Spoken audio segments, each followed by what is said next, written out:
A mischievous monkey was sitting in his treehouse when suddenly he found an old torn map. Strange symbols and lines were drawn on the map, hinting at some hidden mystery.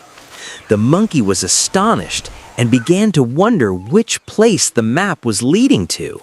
The monkey couldn't understand the map, so he went to his friend, the cat. The cat, who was very intelligent, examined the map carefully and decoded it. The cat explained that the map led to a secret forest path that reached a sparkling river. The monkey and the cat begin their journey through the forest, according to the map. They pass through dense trees, flowers, and mysterious places.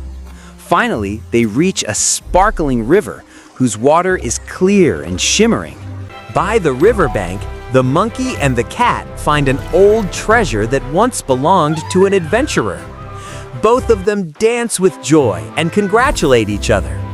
They realize that with friendship and teamwork, any mystery can be solved. From that day onward, the monkey and the cat vowed to always help each other and stay ready to explore new mysteries. They realized that the greatest treasure in life is friendship and curiosity. We hope you like our friendship. Please follow us and hit the like button.